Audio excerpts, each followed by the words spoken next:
Okay. Well, hello, everyone.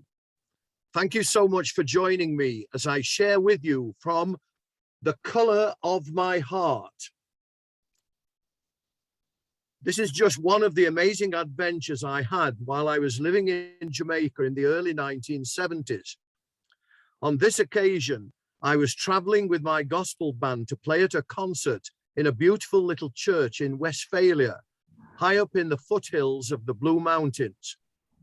This is what happened when we encountered a landslide which was blocking the only road to our destination.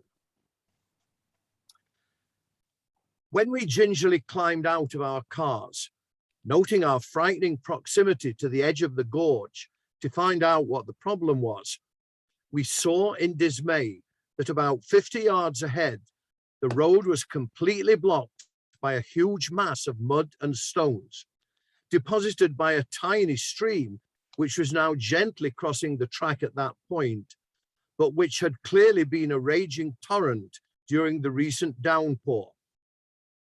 Morris tut-tutted and shook his head.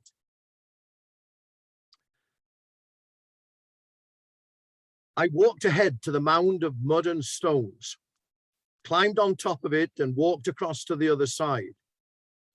If we had brought half a dozen shovels with us and had a couple of hours to spare, we could probably have dug our way through. But we had neither the shovels nor the time, and I was determined not to be beaten by a bit of mud in the road. I paced out the length of the blockage and estimated its height above the surface of the track. An idea was forming in my mind that could only have been dreamt up by an impulsive physicist.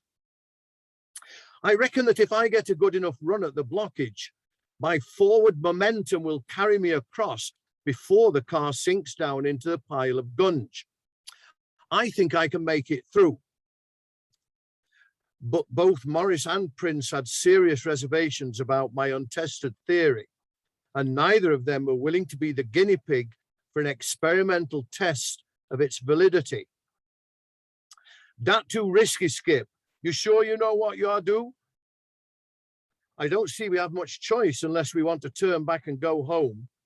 And besides, my plan is all based on physics."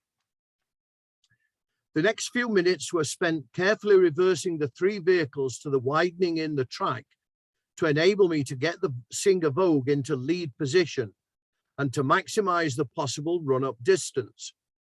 I climbed into the driver's seat and patted the dashboard. "Now let's see what a real car can do," I said boastfully. I revved up the engine and slipped straight into second gear, trying to achieve the greatest speed possible over the 50 yards or so between where we had parked and the blockage. The Singer Vogue sailed over the mound in the road for the first couple of yards, but when its weight caused the tires to sink down into the pile of mud and stones, so that the underside of the car was dragging over the top of the heap, it came to a very sudden stop. Irrespective of what gear I tried to engage, I was firmly stuck. Then, without warning, came the second deluge of rain. I climbed out of the driver's door, slamming it behind me, and was immediately drenched. Climbing down off the heap of mud and stones, I watched in horror as for a second time the gentle little stream transformed in no time at all into a raging torrent. Immediately my mind started to race. Would the force of the water be enough to push the car down into the gorge? And if that were to happen, could we at least save the instruments beforehand? I ran back to the other two cars where everyone else was sheltering from the rain. "My car is stuck in the mud, and I'm frightened that the force of the water might push it into the gorge. Can we at least try to save the instruments inside the car?" I didn't need to say more. With one accord, all the guys jumped out of the other two vehicles, and without a murmur of "I told you so," started helping me to drag the instruments, amplifiers, speakers, and the generator out through the rear door of my poor car and pack them onto the seats of the other two cars out of the rain. Everyone was soaked through, long before we had emptied the Vogue. By now, new mud and stones had piled up to the tops of the windows, so that the waves of water were flowing over the heap and actually over the top of my car. I was so desperate that I was going to lose the car that I didn't know what to do. But then the deluge suddenly eased a little, and as I was bitterly reflecting on my ill-conceived plan, having lost all hope of saving the car, I suddenly heard the most amazing sound. Well, if you want to find out what happened next, you'll just have to read the book.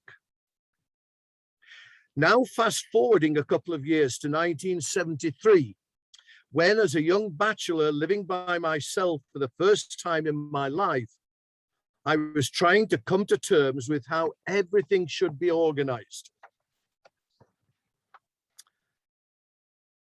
But that still left me to sort out my own cooking. And so I decided it would be useful to own a few utensils and at the same time get some bed linen. The supermarket and a couple of the local stores proved to be very helpful. And by the end of the day, I had acquired 2 very large billy pots, a frying pan, a kettle, a glass jug, together with a pillow and a couple of sheets. Complimenting myself on my newfound domestication, I decided to pop down to the local bakery for a quick dinner of patties and cocoa bread, washed down with a cold ginger beer. I was pretty tired by the end of the day, so decided to get a quick, soapless shower. I had, of course, forgotten to buy any kind of soap, and get an early night. Next morning, it suddenly dawned on me that I had also forgotten to buy any sort of food for breakfast, or crockery or cutlery to eat with.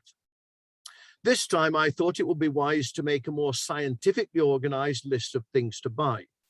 And although I was starting to feel exceptionally hungry, sat down and tried to think of all the necessary food items I could possibly need for the whole of the next week, along with crockery, cutlery, and soap.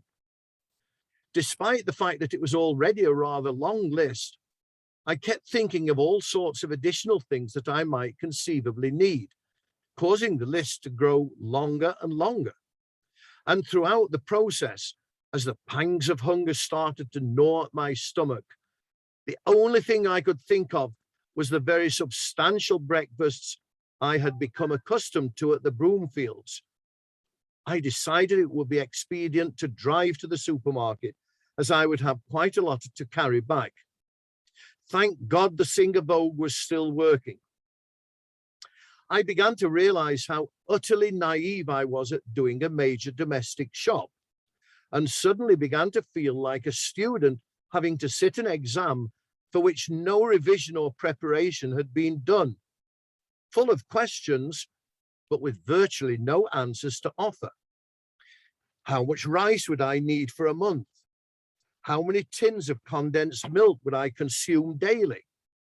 Was it more economical to buy a large or small jar of coffee? How many frozen chickens should I buy? Wasn't flour used for baking? But what kind should I need? Should I get powder or liquid detergent for washing dishes? How long would a bar of soap be likely to last? Should I buy fresh pineapple or tin slices? Would it be wise to buy a pack of candles in case of a power cut? Would I need different towels for the bathroom and the kitchen? The questions went on and on as I got hungrier and hungrier, wandering somewhat aimlessly around the supermarket. Then, almost like an angel appearing from heaven, Pauline, one of the girls from my winning science exhibition team, appeared, walking along the supermarket aisle towards me. After a quick exchange of pleasantries, I swallowed my pride and confessed my dilemma, begging her to help me in deciding what I needed and choosing what to buy. She laughed And rather like a mother hen shielding a helpless chick, she took my list from me, replaced half the things I had already put in my basket back on the shelves, and said, "Skip, I can't believe it. A famous physicist like you can't manage a simple task like doing a supermarket shop? How have you managed all these years?" I blushed, and looking for a scapegoat, blamed my ineptitude on my entirely innocent mother, who I protested hadn't taught me any basic housekeeping skills.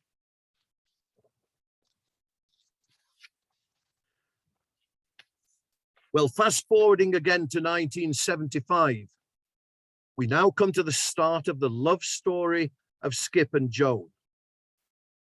Our second meeting, which I'm going to read now, really did happen like this.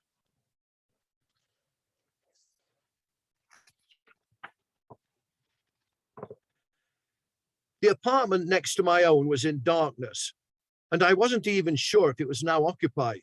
So, postponing any possible introduction to my new neighbor until the following day, I headed for the shower, and after a quick wash to try and remove the worst of the grime, wearily dropped into bed and was soon sound asleep. Next morning, the start of the new school year, I woke very late and barely had time to make my breakfast of the statutory bacon sandwich and coffee. Hastily dressing, locking up my flat and rushing down the steps, I decided to make up for lost time by heading straight across the playfield. I was quite proud of my reputation for being on time, and it wouldn't look good to be late, especially on the first day. However, just as I got to the corner of the building, I heard a gentle female voice call from the path behind me. "Hi, Skip." I was so startled that I almost dropped the books I was carrying, and pivoting on one leg, turned around to see the most beautiful sight I had seen for a long time. "Hi, who are you?" Now, it must be said that this illustrious reply was probably not my most endearing introduction of all time. Although the young lady looked somehow familiar, and I had a strong suspicion we had met at some point in the past, I honestly didn't have a clue whom I was facing. As I had been told on a number of occasions by various people, "Skip, unless it's physics or maths, you never remember anything." And now, true to fashion, with this wonderful, angelic-looking young woman before me, my mind was drawing a complete blank. She had a smooth, dark brown complexion, brown eyes, and a cute, gently curved nose. Her hair was combed in an absolutely perfect afro, which I found irresistibly attractive. She was smartly attired, with her ample bosom modestly hidden by a light blue short-sleeved blouse, neatly tucked into an alluring red miniskirt, which would have caught any man's eye. Each time she smiled, her teeth shone white in the bright morning sun, and I noticed that her lips had on the faintest hint of pink lipstick. Although she was not very tall, the miniskirt accentuated the length of her smooth, dark brown legs, while her feet were adorned in a pair of smart new sandals. I stood there, spellbound, no doubt with my mouth hanging open, but totally lost for words. I wondered if I might possibly be dreaming, but this was no dream. Finally, and no doubt sympathizing with my obvious forgetfulness, the angel took pity on me. "I'm Joan. Don't you remember? We met just a few weeks ago before the summer holiday at Rico's party. I'm your new next door neighbor." Her speech sounded clear and refined, her words delicately spoken in perfect Queen's English, quite unlike the 40 scouts I had become accustomed to hearing over the last week at scout camp. My new next door neighbor? Wow, you caught me by surprise. So sorry I forgot who you were. Typical of my memory. Welcome to Compre. Are you going up to school? We'd better hurry or we'll be late. As we walked across the newly cut playfield and up the school drive together, I couldn't help but wonder if this might be that nice Jamaican girl that I had been waiting for. My heart was beating overtime as we chatted amicably, smiling back and forth on our first walk together up the Compre School drive. Well, I do hope your appetite has now been sufficiently whetted if you want to learn more. I'll just say that things don't work out between Skip and Joan quite as you might be expecting. But I'm afraid you will have to read the whole book to find out what exactly happens. It has been my pleasure to share a little of my story with you. Thank you for listening, and I do hope you enjoyed it. If you would like to get in touch with me, Skip, please email me at the following email address. It's as follows: denizengin@btinternet.com. It's all lowercase and spelt as follows: DENIZEN@btinternet.com.